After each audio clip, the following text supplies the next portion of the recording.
The biggest one is just about good, healthy eating habits right from the beginning. We talk to parents of 6-month and 12-month-old babies now about your baby maybe getting on a bit too much weight here. We really need to think about how you're feeding them and introducing these ideas of healthy eating and healthy exercise right from the beginning. The biggest point that I try and make to them is if your child is hungry, they should eat, but if they're not hungry, they shouldn't eat. And the old ideas of clean your plate, you will eat this amount of food every time no matter what, is something we have to get away from. If they're not hungry, it's okay for them not to eat.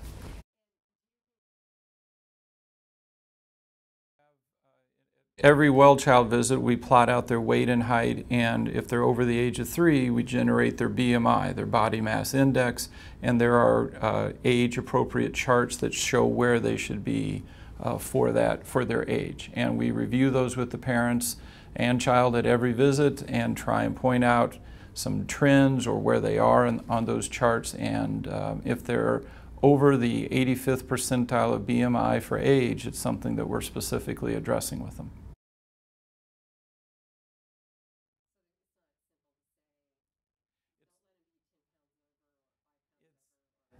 Right, well, because the normal in the school-age children between 5 and up to about puberty, their BMI is actually pretty low. So for adults who are supposed to be under 25 as the guideline, and a BMI of 25 in an 8-year-old is severely overweight.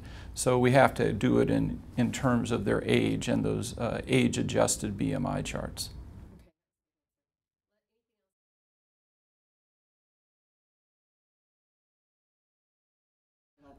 Our take is that the only caloric drink children should be drinking is milk or some source of calcium, whether that's cow's milk, soy milk. Don't really care about that. There's a reason for there to be calories in that. Otherwise, there should be no calories in anything they drink. Water's a great thing. That's what they need. Juice, there's really no good reason for juice. If we want them to have apples, have an apple.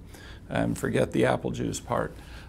Pop, just no good reason for it. If they're going to have it, have the diet version.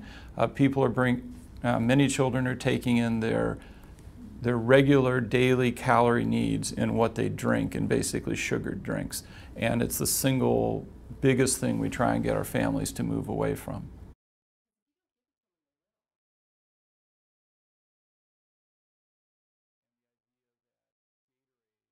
If we can say, any specific brand of sports drink is good for you.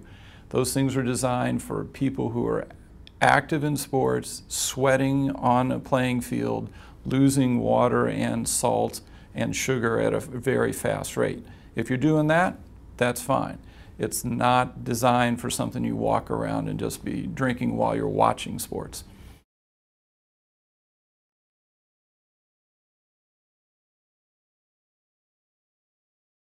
Well, I think what we're trying to get at is the biggest message is around healthy eating and healthy lifestyles. And that has to be the ongoing message of this.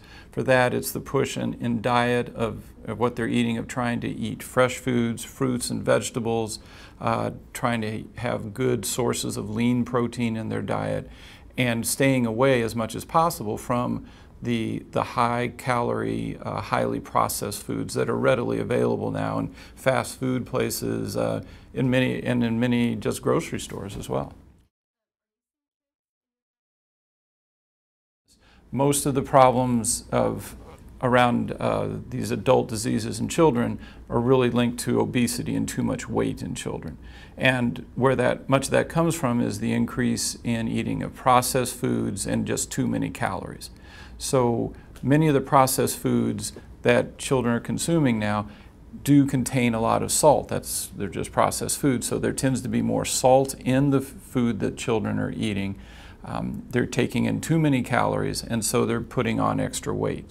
Is it the salt? Is it the extra weight? It's all tied together, and leading to these increases in overweight, obesity, higher blood pressure, and early onset diabetes.